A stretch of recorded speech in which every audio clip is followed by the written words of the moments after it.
पंढरपूर पासून अवघ्या 15 मिनिटांच्या अंतरावर पंढरपूर करकंब रस्त्यावर धोत्रेज ग्रँड प्रायव्हेट लिमिटेड घेऊन आले आहेत पंचतारांकित सुविधांनी युक्त हॉटेल ग्रँड। तसेच पुण्या मुंबईच्या धर्तीवर सर्व सुविधांनी युक्त hotel Shreyas restaurant, veg non veg permit room बार, प्रशिक्षित कोक व होस्टिंग सेवा हॉटेल ग्रँड मध्ये उपलब्ध आहेत। 50 एसी रूम्स, 3500 स्क्वेअर फूट फुटाचा सुसज्ज बकवेट हॉल, भव्य एसी सूट्स, टेरेस गार्डन, भव्य लॉन आणि चेंजिंग रूम सहित स्विमिंग टँक, प्रशस्त पार्किंगची सुविधा। पंढरपूर नजीक असलेल्या हॉटेल ग्रँड या सुसज्ज आणि पंचतारांकित सुविधांनी युक्त hotel grand, hotel Shreyas restaurant, veg non veg permit room बार, पंढरपूर करकंब रोड। संपर्क 02186 24 22 45।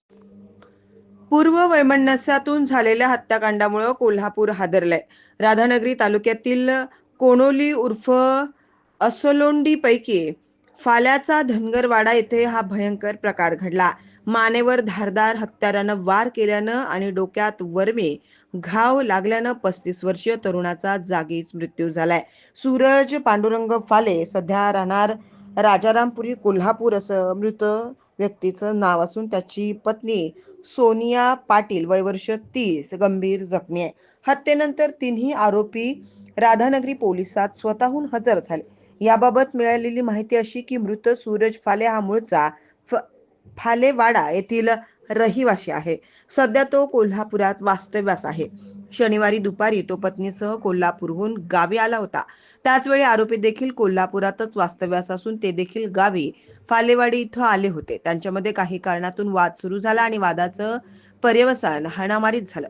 यावेळी आरोपी धोंडीराम बापू फाले, दगडू बापू फाले आणि बाबू ज्ञानू फाले या तिघांनी सूरजवर धारदार हत्यारानं वार केले।